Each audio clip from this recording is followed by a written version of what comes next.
할렐루야, 수요 성경 공부 오신 모든 분들을 주님의 이름으로 환영합니다. 제가 잠깐 기도하고 우리 시작하도록 하겠습니다. 살아계신 하나님, 또 주의로 3일 동안 저희를 지켜주심을 감사합니다. 신실하신 하나님께서 저희를 인도해 주시고 영원토록 인도하여 주시는 줄 믿습니다. 그 하나님 의지함으로 더 성장하고 더 성숙되고 더 강력하게 살아가는 저희들의 성화의 삶이 되게 인도하여 주시옵소서. 이 시간을 주의 손에 의탁드리오며 감사드리며 예수 그리스도의 이름으로 간절히 기도드리옵나이다. 아멘. 이제 우리 수요 성경 함께 하도록 하겠습니다. 내가 매일 기쁘게 우리 1절 4절만 하도록 하겠습니다. 내가 매일 기쁘게 술래길 행함은 주의 팔이 나를 안보함이요. 내가 주의 큰 복을 받는 참된 비결은 주의 영이 함께함이라.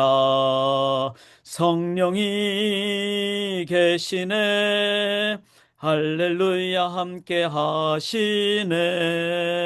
좁은 길을 걸으며 밤낮 기뻐하는 것 주의 영이 함께함이라.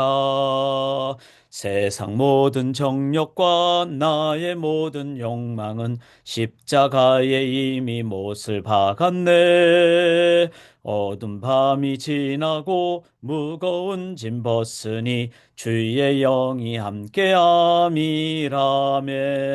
성령이 계시네. 할렐루야 함께 하시네.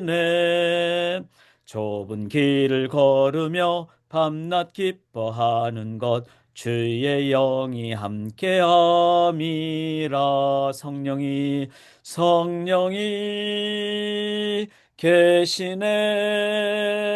할렐루야 함께 하시네.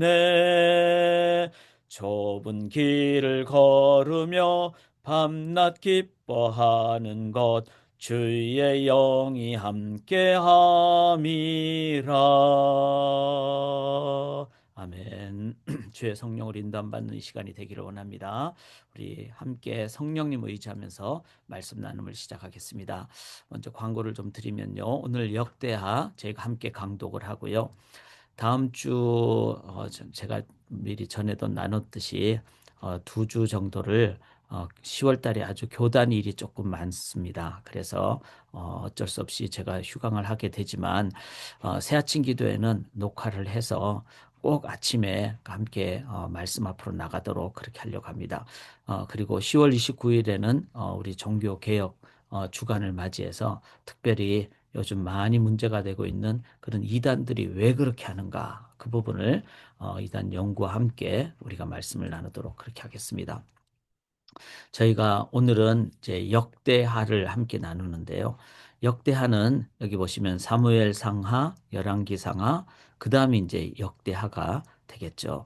그런데 이 역대 상하는 소위 말해서 사무엘 상하를 한 번 더 나눈 것이 역대상이고 열왕기 상하를 한 번 더 나눈 것이 역대하다 이렇게 보시면 됩니다. 그래서 이 관점이 좀 다르죠.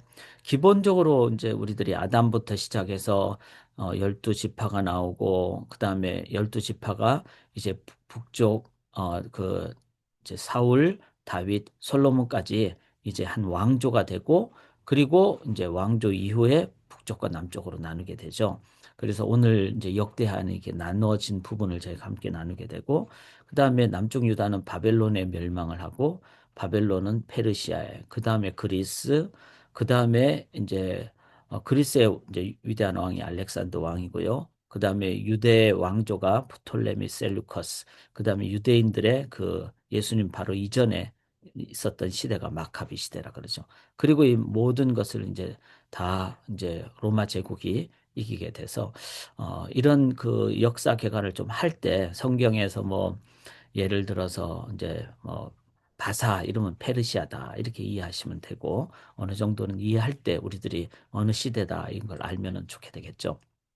그래서 특별히 이제 북쪽의 왕들과 남쪽의 왕들 쭉 나오고 그 다음에 왕들을 인도하는 선지자들. 그래서 이스라엘의 선지자가 있고 북쪽에 남쪽에 유다의 선지자가 있고 요 부분이 실은 더 중요하죠. 그래서 여기에 보면은 유다의 선지자가 우리가 아는 그 소선지자 대선지서를 쓴 뭐 이사야, 에레미야 이런 사람들뿐만 아니라 소위 말해서 스마야, 아사랴 뭐 이런 사람들도 있다는 것. 그래서 역대 상하를 보면서 우리가 선지자의 입장도 우리가 함께 이해하게 될 때 그때 우리들은 이 시대를 바르게 이해하게 됩니다. 뿐만 아니라 이랬을 때 이제 그 주위의 나라들은 어떤 이제 사람들이 있었는가? 그래서 아수르의 왕들이 있고 바벨론의 왕들이 있고 메데파사의 왕들이 있고 메데파사의 가장 중요한 왕이 바로 고레스라는 것. 그다음에 다리오 이런 부분도 저희들이 이해하시면서 이제 성경의 이름들이 나올 때는 이 정도다. 그래서 요 표는 참 중요합니다. 요 표를 제가 내일 이제 오늘 밤이든지 오늘 PPT를 한번 나누면은 우리 전체 방에 그러면 요런 부분은 여러분들이 다운을 받으셔 가지고 한번 저장해 놓으시면은 좋으리라고 생각합니다. 이제 그렇게 저희가 말씀 앞으로 또 좀 더 배경 앞으로 나가도록 하겠습니다. 자, 북쪽 이스라엘과 남쪽 유다가 있는데 어, 당연히 북쪽은 BC 722년, 남쪽은 586년에 멸망을 했는데 북쪽에는 총 이렇게 이제 8회의 이런 이제 상황이 있죠. 그다음에 8번 다음에 이제 그 9번째까지가 나오니까 9번의 왕조가 있죠. 남쪽은 쿠데타가 일어나지 않았으니까 이제 한 왕조가 됐고 이제 이걸 봤을 때 우리가 딱 역사를 통해서 보면 알죠. 인간으로 나아가는 역사. 즉 여로보암은 자기가 인간적인 생각으로 그냥 남쪽과 갈라섰잖아요. 그랬을 때 북쪽, 즉 인간적인 생각으로 나아가는 이 말은 죄성에 의해서 나아가는 역사는 아무리 그 기에 뭐 아합처럼 잘 다스린 왕이 있지만 그러나 그 정치적인 어떤 경제적인 상황 뒤에는 또 다른 죄성이 있고 그것은 그 결과가 엄청난 어려움이 있고 이런 걸 봤을 때 인간의 역사는 한계가 있다. 구왕조로 이렇게 됐다. 8번의 쿠데타가 일어났다. 이런 걸 봤을 때 이게 인간의 역사라고 볼 수가 있죠. 그러나 역사를 이끌어 가신 하나님, 히스 스토리라 그러죠. 하나님이 이끌어 가실 때 하나님은 어떻게 하십니까? 하나님은 이 역사를 하나님의 관점으로 역사를 인도를 하신다는 거죠.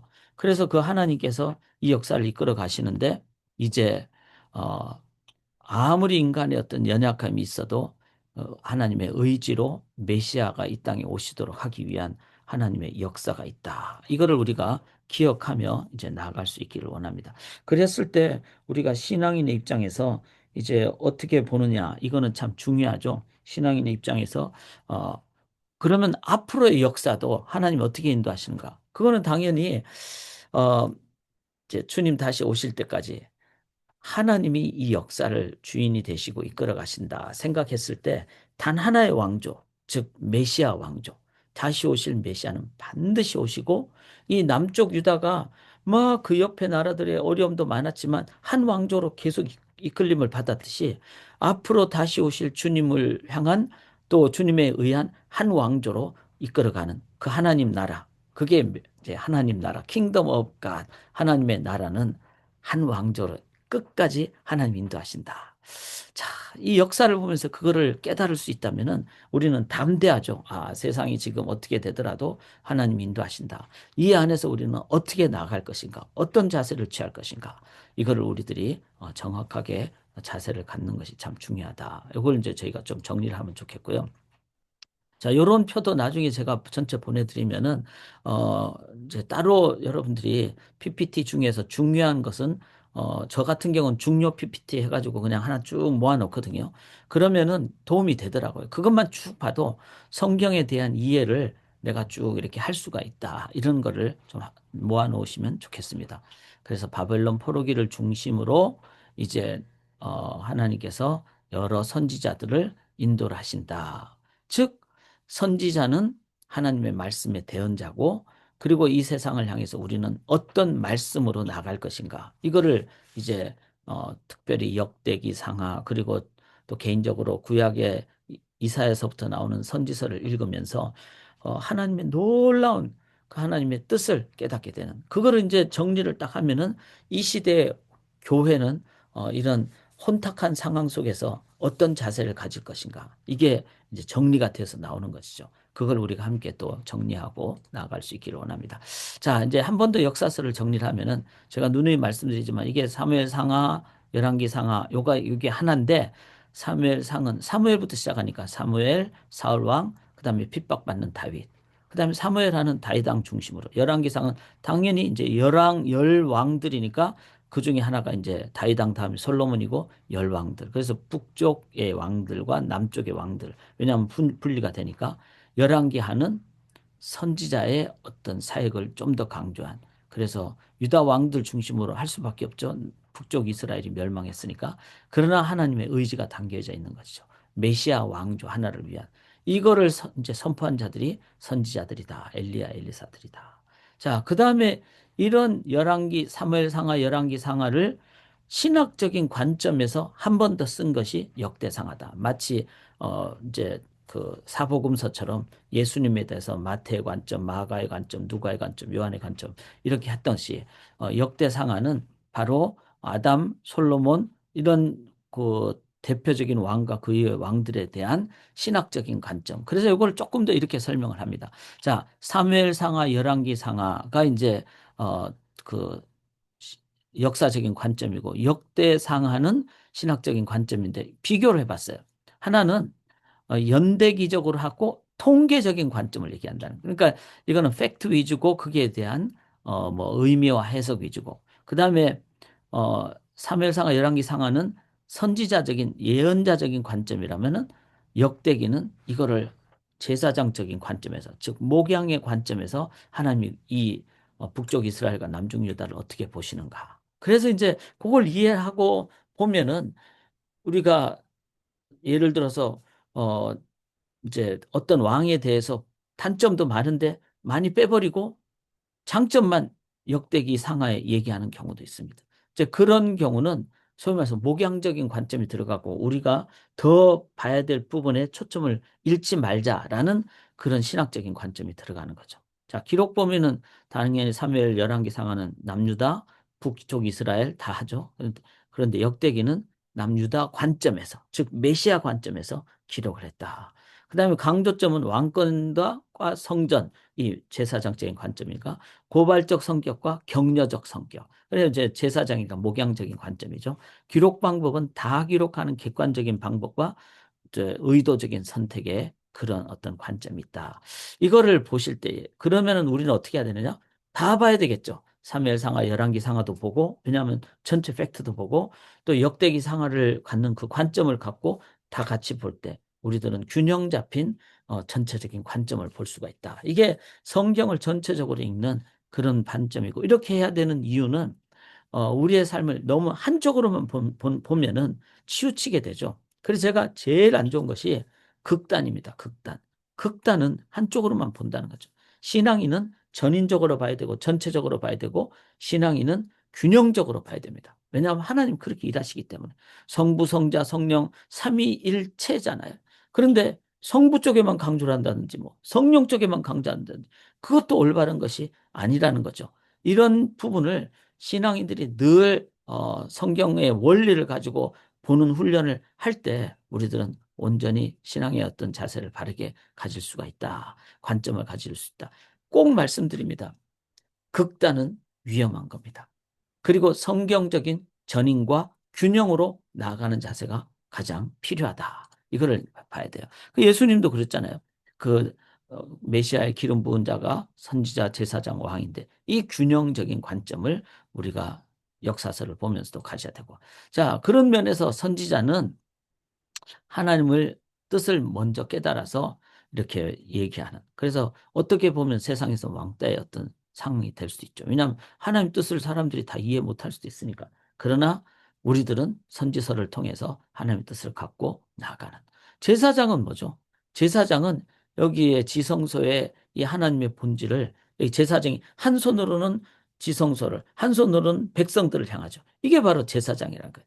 즉 성막, 즉 하나님의 그 임재와 하나님의 그 어떤 인도와 속성을 세상에 소개하는, 그런 제사장. 그래서 선지자적인 관점은 사무엘상하 열왕기 상하를 통해서, 그 다음에 제사장적인 관점은 역대기 상하를 통해서 우리가 배우게 되는. 그래서 한쪽만 보면 안 된다는 거죠. 그러니까 사무엘 상하 열왕기 상하만 딱 보고 그렇게 하는 게 아니라 역대기 상하를 같이 봄으로써 균형 잡힌 신앙의 관점을 볼 때 우리들은 삼일차 하나님의 관점으로 이 세상을 봅니다. 그래서 이제 역대기를 보면서 왕 같은 제사장의 역할을 어떻게 감당할 것인가, 이거를 정리할 수 있다면은 우리들이 가장 이제 올바른 자세가 되리라고 생각합니다. 자, 이제 그 성경책을 같이 한번 펼쳐보시면 좋겠습니다. 성경책을 펼치시고, 어, 이제 역대하를 오늘 저랑 같이 볼 수 있는 만큼 보시는데, 1장 1절 한번 봐보세요. 1장 1절 보시면은 다윗의 아들 솔로몬의 왕위가 견고하여 가며 이렇게 나오죠. 자, 역대상은 다윗의 중점적인 얘기를 했다면은 역대하는 솔로몬입니다. 그런데 표현을 이렇게 하죠.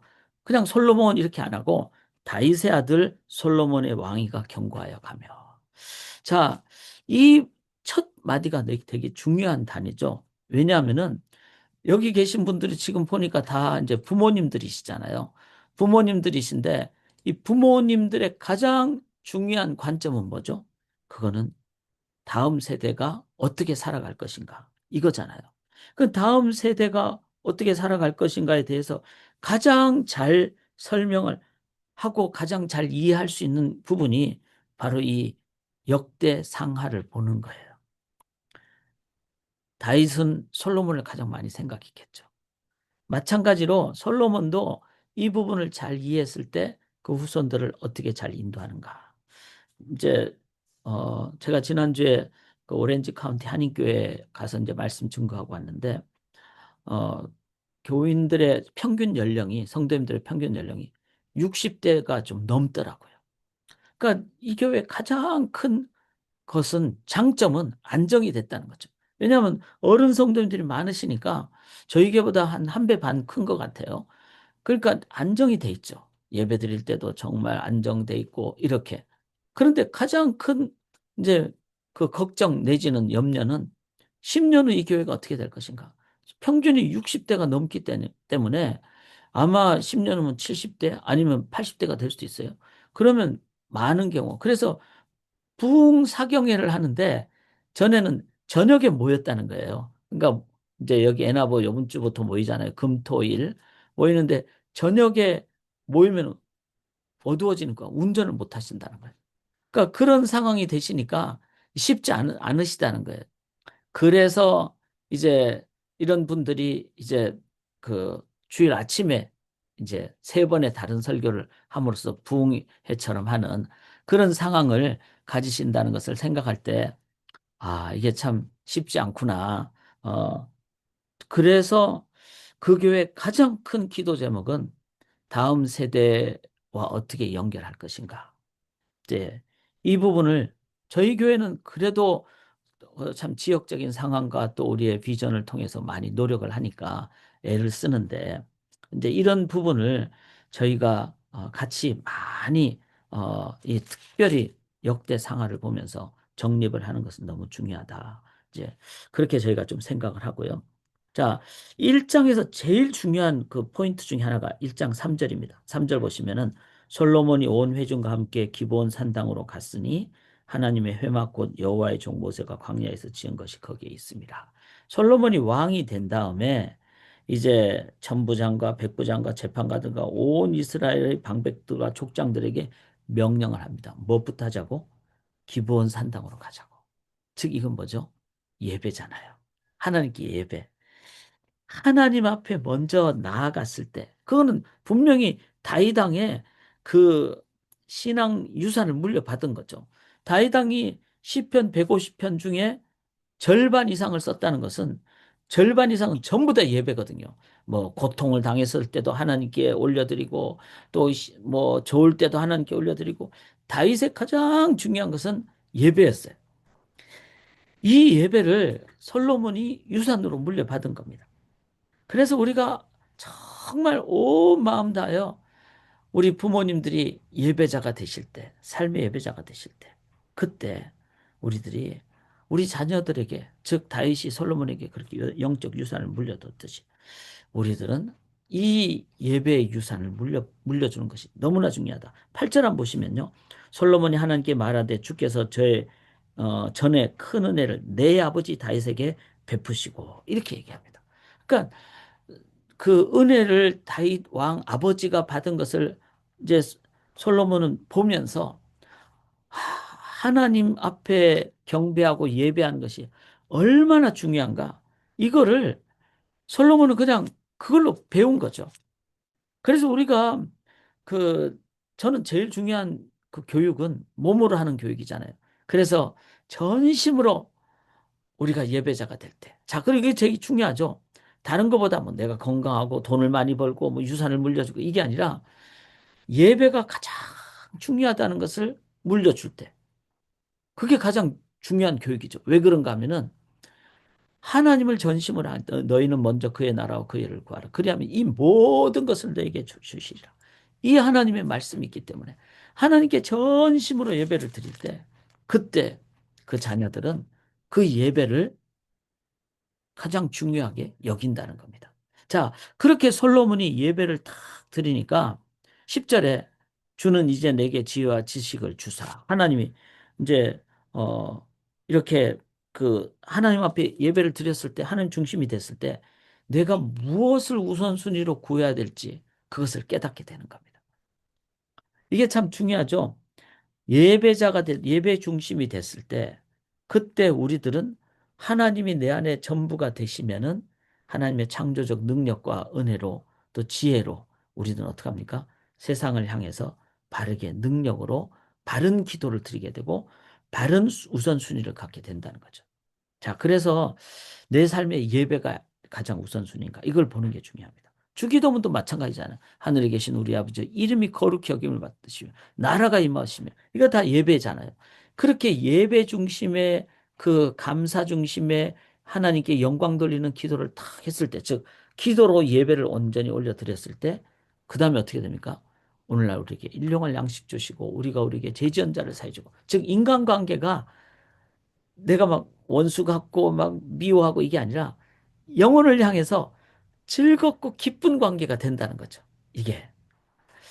그래서 1장은 어, 다윗의 영향력도 중요하다. 이게 첫 번째고 두 번째는 내 삶의 우선순위를 뭘 할 것인가. 그것은 바로 예배의 중요함. 그랬을 때 솔로몬이 10절에 우선순위로 그 다음에 뭘 구해야 될까가 나오고, 이러니까 그 다음에 12절에 지혜와 지식을 주실 뿐만 아니라 하나님이 부와 재물과 영광도 주신다. 이렇게. 그래서 순서가 맞잖아요. 예배, 그 다음에 지혜와 지식, 그 다음에 부와 물질과 영광. 근데 우리가 거꾸로 되면은 기도가 너무 빨리 끝나죠. 하나님 이거 물질도 주시고 건강도 주세요. 이러면 이해는 되지만 그걸로 끝이에요. 그러나 먼저 예배가 되면은 하나님과의 관계가 딱 되면은 그 다음에는 하나님의 그 관점으로 내가 뭘 해야 될지가 탁 나오는. 그리고 그 다음에 이제 하나님 이걸 위해서 또 물질도 주시고 부도 주시고 명예도 주시고, 이거는 소위 말해서 욕심으로 가지 않죠. 이거는 필요한 그런 가장 기본적인 것으로 우리가 그 욕심이 아닌 관점으로 나간다. 그래서 저는 역대하 1장의 이 우선순위를 정리해서 참 중요하다고 생각을 하고요. 그 다음에 이제 2장으로 넘어가도록 하겠습니다. 2장을 보시면은 이제 2장에 1절에 솔로몬이 여호와의 이름을 위하여 성전을 건축하고 이렇게 되는데, 참 제가 누누이 말씀드리지만 성전이 자칫 잘못하면 나중에 건물 중심이 되잖아요. 그러니까 그거는 막아야 됩니다. 그래서 성전의 본질을 늘 깨달아야 되는데, 성전의 본질은 여호와를 위하여, 즉 여호와의 이름을 위하여 이거라는 거죠. 그래서 5절에 보시면 내가 건축하고자 하는 성전은 크니 우리 하나님은 모든 신들보다 크심이라. 누가 능히 하나님을 위하여 성전을 건축하리요? 하늘들의 하늘이라도 주를 용납하지 못하겠거든. 내가 누구에게 어찌 능히 그를 위하여 성전을 건축하려 그 앞에 분향하려 할 따름이야. 이까지만 해도 솔로몬은 성전은 크니 우리 하나님 모든 신들보다 크다. 즉 어떻게 인간의 그 어떤 외적인 그 건물로 하나님을 다 담을 수 있겠어요? 그러니까 마음의 표현이죠. 성전을 막 화려하게 짓는 거는 마음의 표현입니다. 그리고는 꼭 기억해야 될 것은 이렇게 아무리 화려하게 지어도 이거보다 하나님은 더 크시다. 이게 본질이잖아요. 그리고 그 본질 때문에 다윗이나 솔로몬은 많은 준비를 해서 그렇게 건물을 화려하게 짓는 것도 그건 이해가 가죠. 그런데 나중에 시간이 지날수록 본질 대신에 변질이 돼버리는 거죠. 이게 제일 중요한 겁니다. 그런 면에서 솔로몬이 성전의 본질을 계속 갖는 것은 르호보암에게 자녀 교육에 있어서 너무나 중요합니다. 그러니까 우리가 우리 자녀들에게 본질을 줄 것이냐, 변질을 줄 것이냐, 비본질을 줄 것이냐, 이거를 늘 우리들이 봐야 됩니다. 안 그러면 10년 후, 20년 후에는 비본질을 붙잡고 있어요. 그리고 변질을 붙잡고 있어요. 그게 바리새인들이잖아요. 이제 그런 걸 우리가 보시면 되고요. 자, 일단 솔로몬이 2장에서는 그래도 하나님이 크시고 그다음에 다윗 왕이 준비한 것을 통해서 그 마음도 알고 그렇게 이제 했죠. 그리고 이제 뭐 9절에 보면 성전은 크고 화려할 것이다 이렇게 했지만 그 큰 거보다 더 크신 하나님을 솔로몬이 생각을 하고 또 2장 11절에 두로왕 후람이 이렇게 나오는데 다윗 왕이 선대에 관계적인 것까지도 준비를 해 놓으셨다. 그래서 저는 이런 부분도 참 중요한 것 같습니다. 우리가 보이는 유산을 물려줄 것인가, 보이지 않는 그 정신과 또 본질, 마음을 물려줄 것인가, 또 보이지 않는 것이 관계잖아요. 관계를 물려줄 것인가. 당연히 저는 보이지 않는 것을 늘 잊지 않아야 된다고 생각합니다. 예를 들어서 저희가 에나브에 이제 이번 주에 연합 사경회를 하잖아요. 시너지라 그러잖아요. 그러니까 교회들이 함께 연합을 할 때 훨씬 더 강력해집니다. 시너지라는 게 있으니까 1 더하기 1은 2가 아니라 말 한 필 더하기 말 한 필은 두 필이 아니라 네 필의 힘을 발휘한다고 그러니까. 그런 면에서 어, 그 보이지 않는 부분을 자녀들에게 물려줘야 되는데 지금 제가 교회에 있거든요. 우리 청소년들이 와서 이제 이번 토요일 날 연합 집회를 해요. 청소년들도. 그런데 청소년 연합 찬양팀이 준비하고 있어요. 제가 이제 우리 청소년 연합팀 오늘 와서 간식 먹으면서 얘기를 좀 나눠보니까 너무 아름답더라고요. 그러니까 한 교회만 하는 게 아니라 몇 교회 팀이 모여가지고 같이 하는. 이게 바로 이 이기적인 이 세상에, 아, 교회는 연합을 하는구나.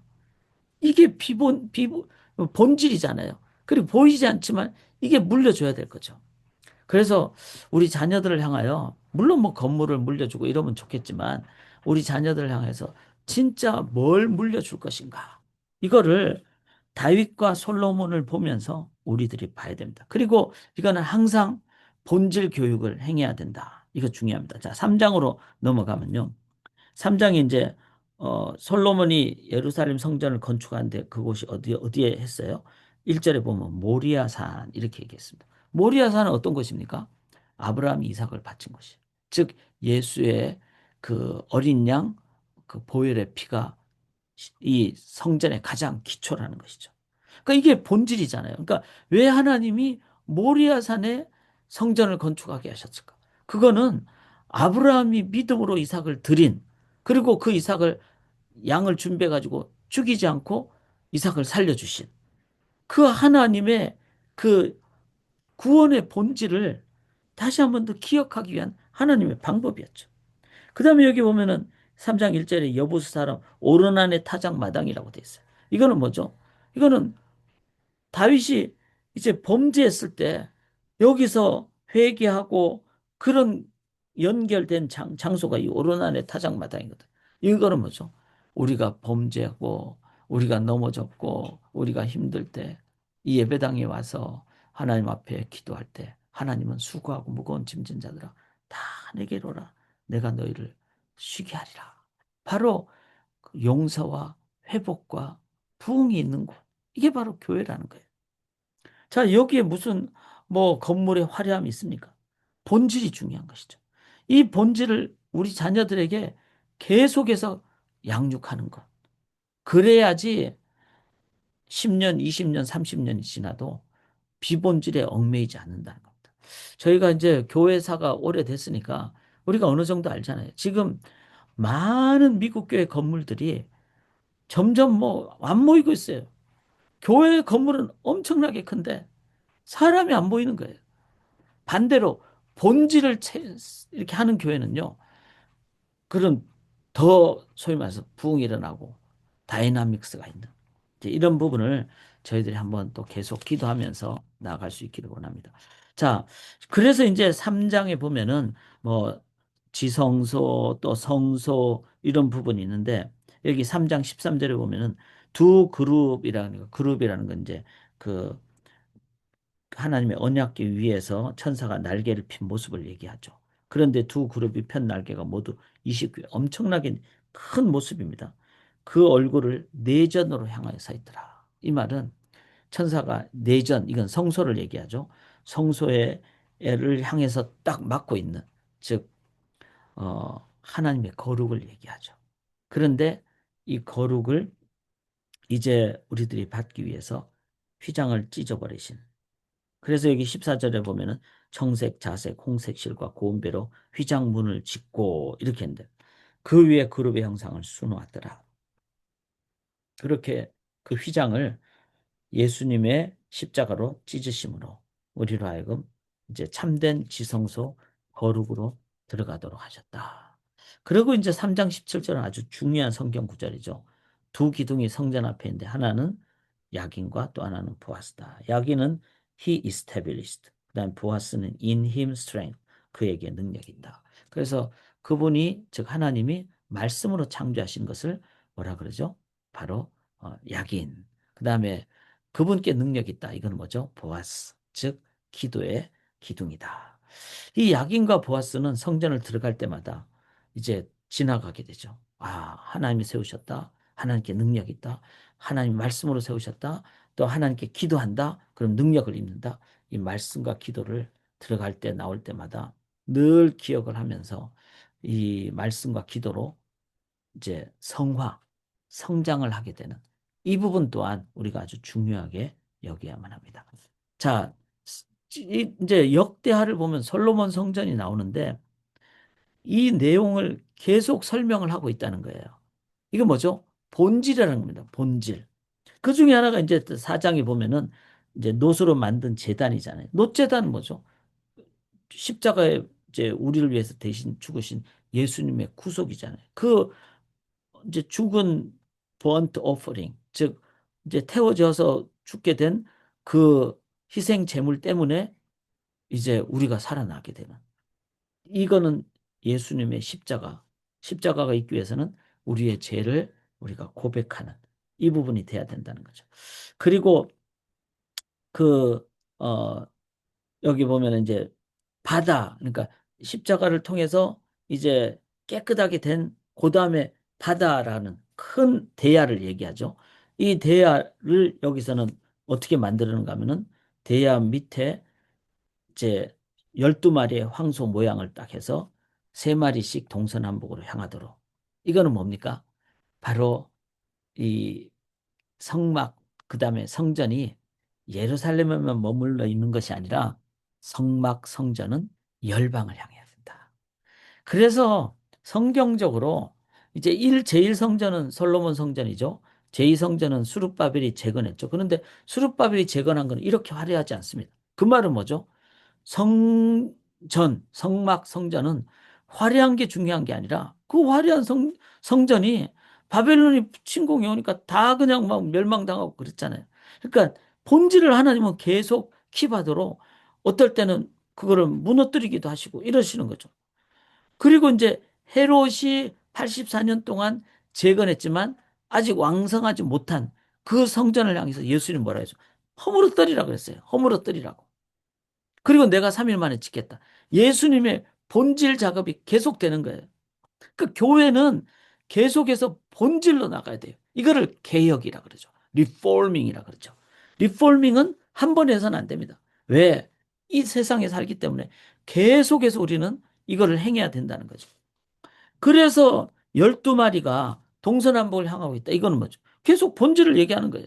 즉 예루살렘에만 머무는 것이 아니라 유대와 사마리아 땅끝까지 가는 이거를 교회는 가져야 된다. 그리고 물두멍이니까 깨끗하게 씻는다. 10개니까 완전하다. 이런 의미를 우리들이 이해를 할 때, 아, 예수의 보혈로만이 완전하게 되고 그 완전한 복음은 땅끝까지 가야 된다.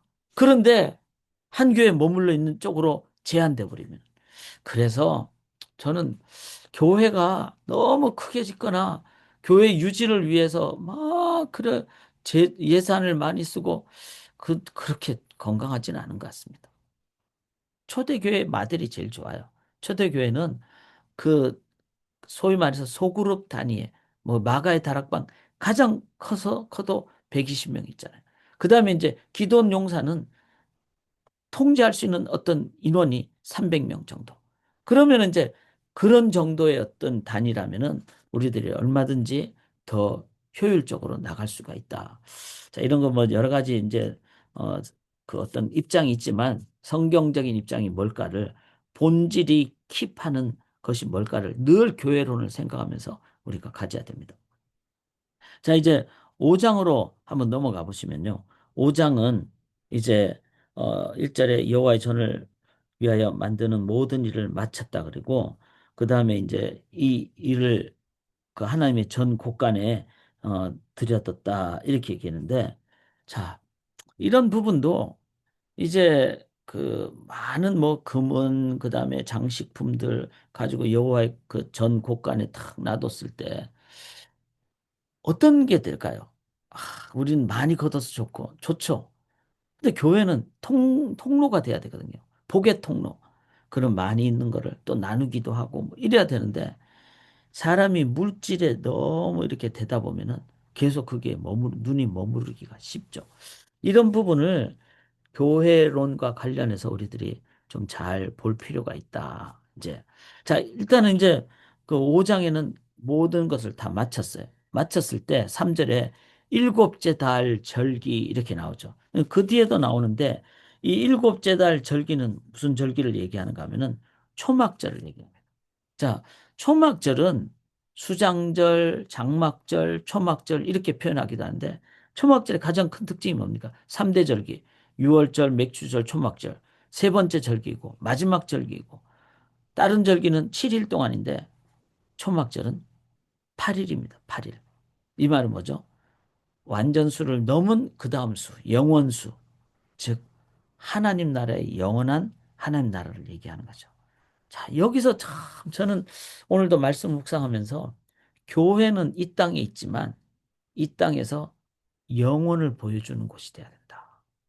교회는 이 땅에서 하나님을 나라를 보여주는 곳이 돼야 된다. 왜냐하면 8이라는 초막절 절기의 완성을 했다는 것은 이 세상의 영역을 넘어서 영원한 세상을 보여주는 것이다. 이런 의미가 있기 때문에. 그래서 주일날 저는 정말 그렇더라고요. 그러니까 이제 선교지를 가보거나 또 교회들을 방문하거나 했을 때 어떤 교회는 막 화려한 교회도 있어요. 그것도 나쁜 건 아니죠. 뭐 열심히 하고 막 찬양팀도 막 너무 잘하고 막 그런 데도 있어요.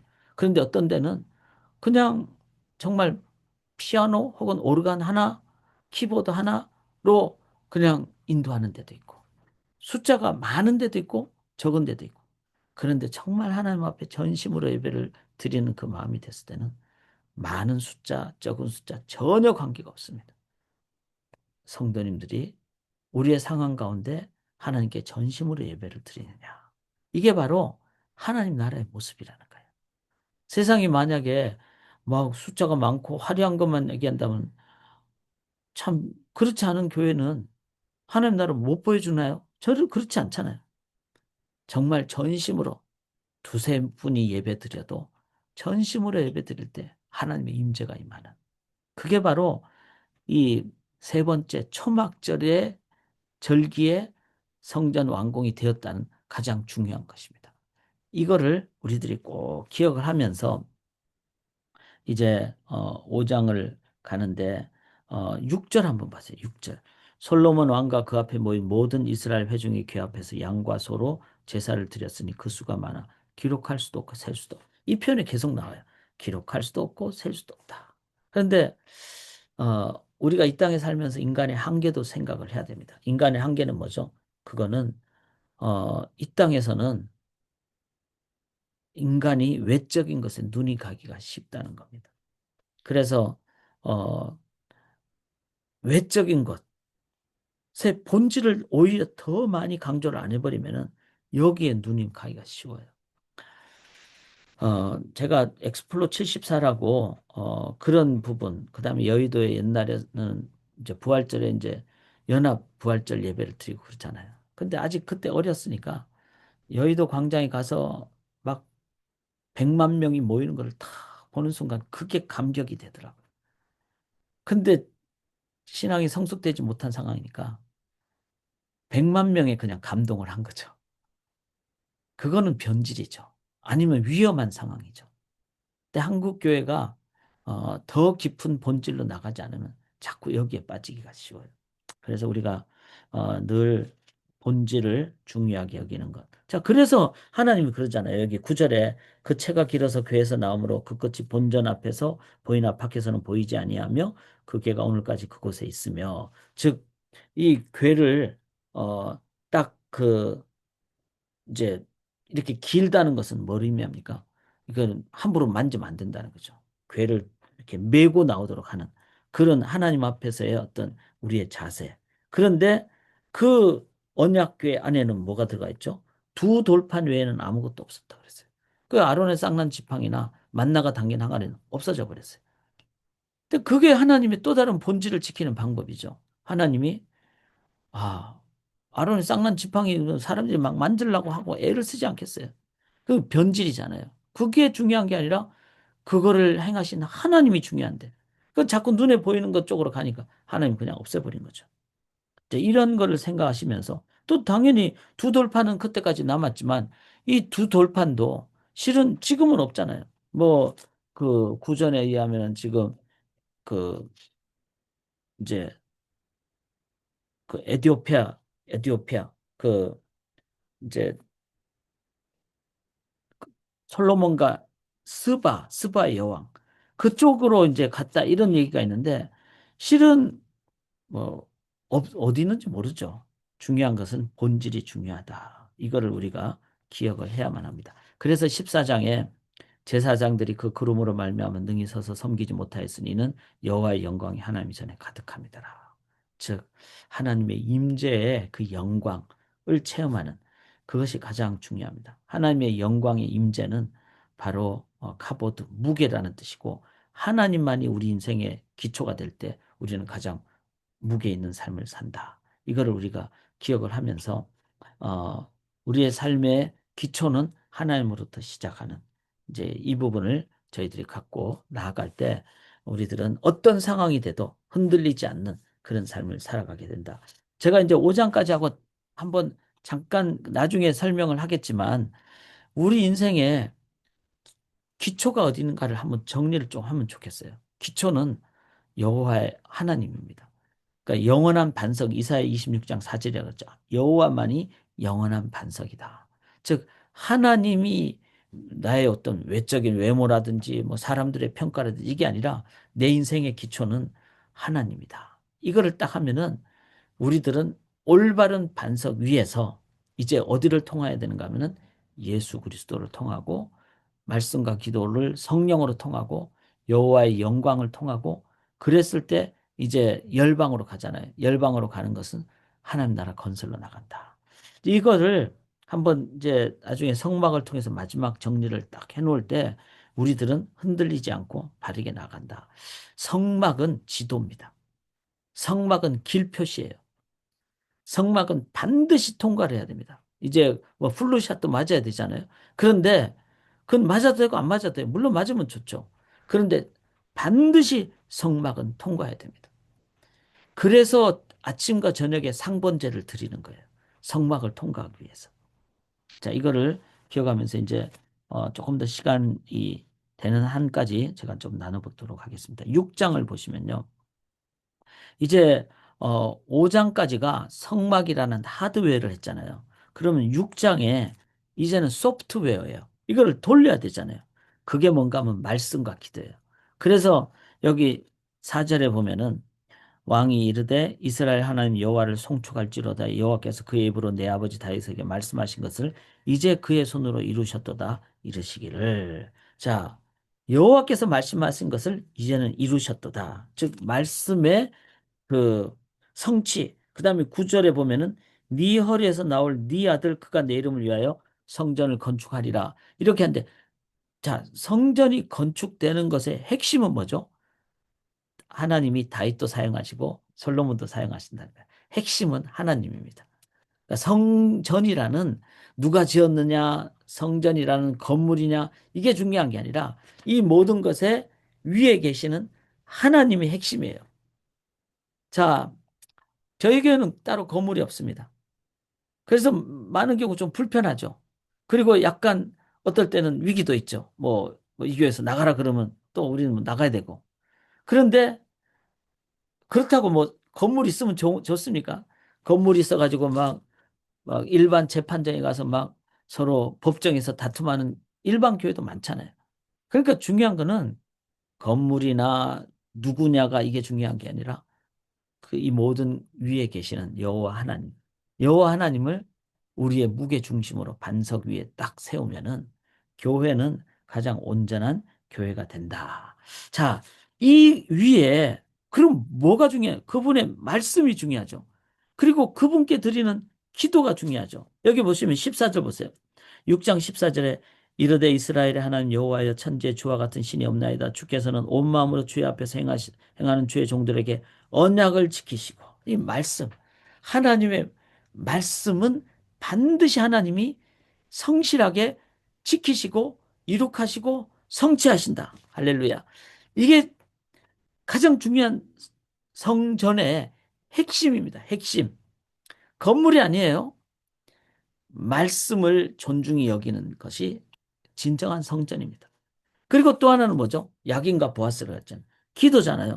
기도가 이제 20절에 주여로 보시며 종이 이곳을 향하여 비는 기도를 들으시옵소서. 하나님은 기도를 들으시는. 그리고 21절에 주의 종과 주의 백성 이스라엘이 이곳을 향하여 기도할 때 주는 그 간구함을 들으시고.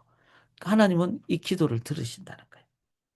그리고 이제 이스라엘 백성들이 24절에 전쟁에 적국에게 패하게 되므로 이럴 때 하나님이 와서 기도할 때 하나님이 위로해 주시고 도와주시고. 그 다음에 28절에 또한 기근이나 전염병이 있을 때 기도할 때 하나님께서 들으시고. 32절에 이방인들이 와서 기도할 때도 들으시고. 그러면 사랑하는 여러분, 교회의 본질이 뭡니까? 말씀 붙잡는 것, 그 위에 계시는 여호와 하나님, 그리고 그 하나님께 드리는 기도. 이게 교회 본질이에요. 그게 본질인 것을 이해할 때 우리들이 새아침 기도회나 또 이렇게 수요 성경 공부나 또 우리들의 삶에서 아침에 기도하고 토요일 날 기도하고 이런 부분이 얼마나 본질적인 겁니까? 한 번 더 우리들이 본질을 붙잡고 나아가는.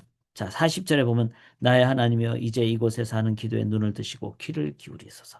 하나님이 이제 우리의 말씀과 기도에 하나님이 인도를 하신다. 7장 1절 보시면은 솔로몬이 기도를 마침에 불이 내려왔다.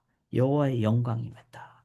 이게 바로 살아있는 교회의 모습이다. 이거를 이제 그 구절에 보면 여덟째 날에 이렇게 있잖아요. 아까 이제 성전을 지었을 때 이 초막절 이게 여덟째 날입니다. 그러니까 이 땅에서 하나님의 임재를 보여줄 수 있는 기관이 바로 교회다. 자, 그리고 그 교회는 개인 성전의 삶이고 또 우리 두세 사람이 모인 곳에 성전의 삶이다.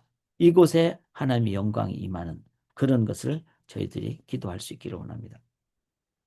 자, 그래서 이제 이런 그 기도를 다 했을 때 7장에 하나님의 영광이 임하는데 하나님이 이제 말씀하십니다. 17장 12절에 밤에 여호와께서 솔로몬에게 나타나서 말씀하십니다.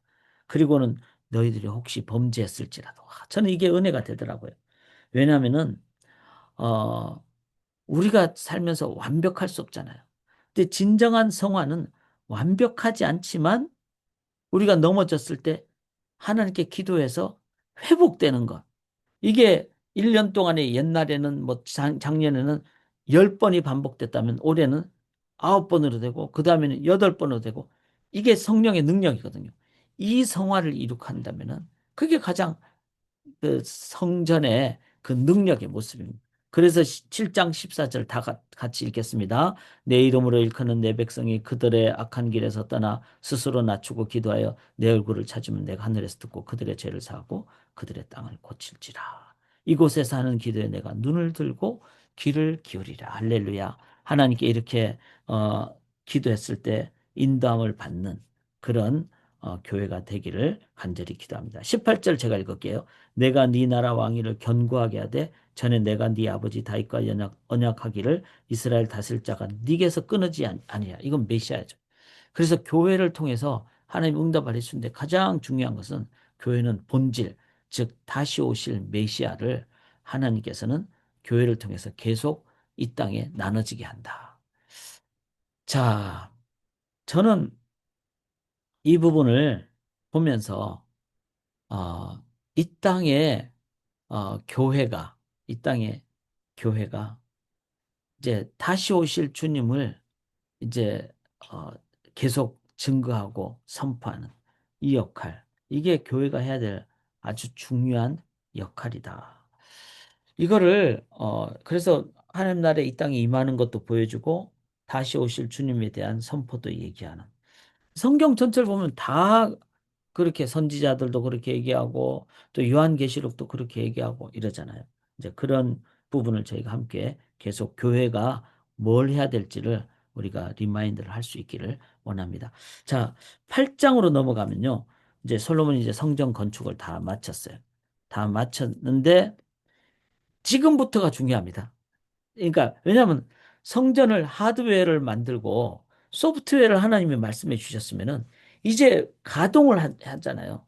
가동을 할 때 성전은 성전을 위해서 있는 것이 아니라 세상에 소금과 빛이라니까 성전의 그 원리를 세상에 적용을 하는 거죠. 그게 성전의 가장 중요한 역할이죠. 그런데 8장 7절 이스라엘이 아닌 헷 족속과 아모리 족속과 브리스 족속과 휘 족속과 여부스 족속에 남아있는 모든 자 곧 이스라엘 자손이 다 멸하지 않았으므로 그 땅에 남아있는 그들의 자손들을 솔로몬이 역군으로 삼았다. 이렇게 나오죠. 자, 성전은 하나님 나라를 보여주는 거예요. 그러면 하나님 명령대로 순종할 때 이제 인간이 이해가 되는 것도 있어야 되죠. 그런데 죄성의 인간이 다 이해를 못 합니다.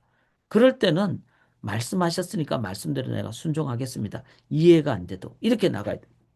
그래 가나안을 정복하라 그랬을 때는 하나님이 다 쫓아내라 그랬거든요. 왜냐하면은 그렇지 않으면 그들의 문화 때문에 역공격을 당하니까. 근데 여기 8장 7절에 헷 족속, 아모리 족속, 브리 족속 이런 사람들은 남아있는 자들이 있었다는 거예요. 그게 첫째 잘못이죠. 그러니까 성전된 삶에서 우리가 삶의 현장에서 하나님의 뜻대로 하지 못하는 것이 뭐가 있는가? 이제 그건 못했고 남아 있으니까 솔로몬이 노예로 삼았다는 거예요. 이것도 잘못이죠. 왜냐하면 구절에 이스라엘 자손은 노예로 안 삼았다는 거예요. 이거를 봤을 때 인간의 어떤 소위 말해서 불평등이 일어나는 거잖아요. 이제 그런 면에서도 잘못됐고 11절에 보면은 바로의 딸을 데리고 왔는데 아내로 삼았는데 이제 다른 왕궁을 지어서 이렇게 있게 했다는 거죠. 이것도 이방 결혼을 한 그런 잘못이 있다는 거죠. 그리고 어 여호와의 계가 이런 것은 다 거룩한다. 11절에. 그러면 뭐 그렇지 않은 곳은 거룩하지 않는가요? 실은 다 하나님이 역사하는 곳이니까 거룩한데 이거는 공간적인 개념으로 솔로몬이 이해를 하게 됐다는 거예요. 아, 여기는 성전 건물이니까 여기는 거룩하고 저기는 바로의 딸이 있는 왕궁이니까 그곳은 안 거룩하고 이렇게 이제 소위 말해서 본질이 변질이 되는 과정으로 그래서 하드웨어와 소프트웨어를 잘 하는 것도 중요하지만 그거를 가동을 본질대로 가동시키는 것도 중요하다는 거예요. 근데 솔로몬의 그 어떤 문제점은 이 8장부터 나오는 것 같습니다. 8장부터 그렇게 가동면에서 본질대로 하지 못했던 거. 자, 그다음 우리가 한 가지 좀 보셔야 될 게 13절에 매일의 일과대로 안식일, 초하루, 정한절기, 뭐 무교절, 칠칠절, 초막절 이렇게 있는데 이스라엘의 절기를 얘기하죠. 이 절기를 우리는 구약도 이미 너에게서 태어날 후손, 그 단수죠. 즉 메시아를 얘기하니까 그 다음에 번제단도 어린 양 예수의 메시아 보혈의 피를 얘기하죠. 그러니까 구약에서도 이미 있는 메시아를 관점에서 이 모든 절기를 이해하는 것이 맞습니다. 그럼 이미 신약 시대인 우리들은 이 구약의 절기를 계속 지킬 필요가 있을까요? 의미를 지켜야 된다는 거죠. 그래서 상번제는 아침 저녁으로, 그 다음에 6월절은 매주일로, 그 다음에 뭐 맥추절은 우리가 소위 말해서 이제 오순절 성령 강림으로, 그 다음에 초막절은 영원한 하나님 나라니까 추수감사절로, 이렇게 이제 우리들이 메시아를 중심으로 한 절기를 신약과 연결해서 지키도록 하는 것. 이것은 너무나 중요하다. 이거를 이제 우리들이 봐야 된다는 거죠. 그 다음에 이제, 시간이 많이 갔으니까 제가 9장 뭐 중요한 어떤 초점들이 있어요. 그거는 이제 여러분들이 한번 쭉 보시고 제가 다 하지는 못하고요. 다 하지는 못하고, 여기 12장 6절 한번 봐보겠습니다. 한두 가지만 제가 초점만 맞추고 12장 6절에 이제 지금 이 장면은 그 유다에 관한, 즉 남쪽 유다에 관한 내용인데 12장 6절에 이스라엘 방백들과 이렇게 표현합니다. 참 이 부분을 놓치지 말아야 되는 게 유다 그러면은 유다 이렇게 유다 방백들 이렇게 얘기를 해야 되는데 이스라엘 방백들과 이렇게 표현했다는 것은 하나님은 이제 남쪽 유다를 두 지파에 국한시키지 않고 12지파에 국한시킨다. 즉 전 지파, 즉 한 민족, 즉 메시아 탄생의 도구가 되는 한 민족 단위로 보신다. 이거를 좀 기억을 하신다면은 자, 지금 다시 오실 메시아를 이 세상에 선포해야 될 기관은 어떤 기관이죠? 단 하나밖에 없어요. 교회밖에 없어요. 근데 그 교회는 보편교회라는 거죠. 즉 여러분과 제가 성전이니까 저희를 통해서 개인을 통해서 오실 메시아가 오십니다. 지금 준비해야 됩니다. 이거 그 다음에 모든 셀을 통해서 반을 통해서 그게 증거가 돼야 돼요. 그 다음에 에나버의 로컬 철치를 통해서도 증거가 돼야 돼요. 그 다음에 보편교회, 연합교회. 왜냐하면 하나님이 유다를 향해서도 이스라엘 방백들과 이렇게 표현을 했기 때문에. 즉 에나브의 교회들의 연합을 통해서 하나님의 그 다시 오심, 하나님 나라가 선포가 돼야 되는 거죠. 저는 그런 의미로 연합 사경에는 중요한 하나님의 뜻을 전하는 아주 중요한 우리들의 자세와 모습이다. 이거를 꼭 저희가 생각을 하면 좋겠습니다.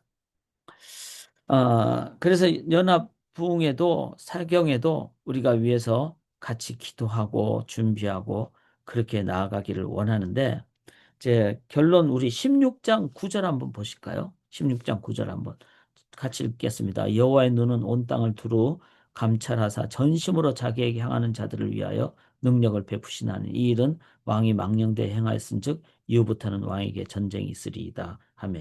자, 아사 왕에 관한 얘기인데요. 이 아사 왕은 잘한 것도 많았어요. 아주 개혁을 많이 했죠. 그래서 산당도 제거하고. 그래서 참 기해요. 그리고 자기 어머니가 막 아세라 가증한 목상을 만드니까 태후의 자리를 폐하고 우상을 찍고 기드론 시내가에서 불사르고 이렇게까지 했어요. 그러니까 어머니까지도 하나님보다 더 앞서가지 않도록 그렇게 했다는 거죠. 그런 면에서 아사는 참 귀한 개혁의 왕이었습니다. 그렇지만 그가 이제 북쪽이 이제 라마를 딱 북쪽과 남쪽 사이에 딱 이제 북쪽 이스라엘 왕이 바하사가 이 북쪽 이스라엘 사람들이 남쪽으로 오가지 못하게 하기 위해서 라마를 중간에 딱 경계선에 딱 건축을 하니까 이거를 보고 이제 아사는 전쟁을 해야 되겠다 해가지고 이제 그 북쪽을 후원했던 아람 왕 베나닷에게 왕궁에 은근뿐만 아니라 여호와의 전 곡간까지 다 그냥 내줘 버리는 거죠. 그러니까 그런 면에서 아사는 하나님을 의지하기보다는 마지막 자기의 그 왕정 하에서 인간을 의지했던 거죠. 그러니까 그 마음 깊숙한 곳에 하나님을 전심으로 의지하는 것, 이게 중요하고, 두 번째는 그거를 내가 소명 다할 때까지 하나님을 의지하는 것. 이게 중요하다는 거예요. 전심으로 의지하는 것. 이 부분이 안 되니까 이제 어떻게 됩니까? 결국 아사가 마지막에 병이 나가지고 발에 병이 나서 이제 죽게 되죠. 참 이 부분이 아쉬운 부분이기도 합니다.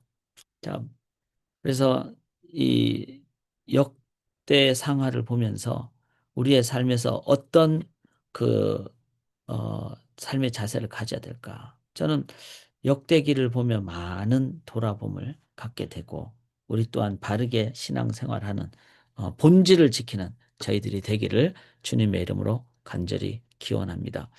어, 이게 이제 어, 우리가 인생에서 하나님만이 반석이다. 그러니까 이 세상에서 내가 이제 딱 의지하는 것을 내려놓고 하나님께로 나아가고, 그래서 이제 하나님 앞으로 하는데 제일 먼저 성자 예수님, 그 다음에 성소의 삶으로, 말씀과 기도로, 그 다음에 하나님의 지성소의 영광으로, 그리고 여기서 끝나는 것이 아니라 우리는 이 2, 3, 4를 가지고 세상으로 가죠. 세상으로 갈 때는 이런 순서로 가는 거예요. 하나님의 영광을 가지고, 그 다음에 말씀과 기도로, 그 다음에 십자가로만 앞세우고 나가는, 이렇게 나갈 때 우리는 이제 세상으로 바르게 나가는 요 기도를 좀 오늘 우리가 개인적으로 할 때 하시면 좋겠고, 새 아침 기도에는 제가 10월 13일부터 30일까지는 아웃 오브 타운이 좀 있습니다. 교단 사역 때문에. 그런데 매일 6시에 제가 유튜브 묵상 나눔으로 하려고 합니다. 그래서 6시에 제가 우리 교회 전체 카톡방에 유튜브 딱 링크를 올리면은 그때 이제 우리가 아침에 이제 새 아침 기도를 각자 하시면 되겠습니다. 그렇게 일단은 제가 한번 이것도 시도를 해보는 거니까 그렇게 하도록 하겠습니다. 우리 연합 사경회에서 기도하시고, 토요일은 저희에서 청소년 영어권이 함께 집회를 합니다. 제가 기도 마무리하고 오늘 마치도록 하겠습니다. 10분 정도 개인 기도해 보시기를 바랍니다. 살아계신 하나님, 변질되지 않기를 원합니다.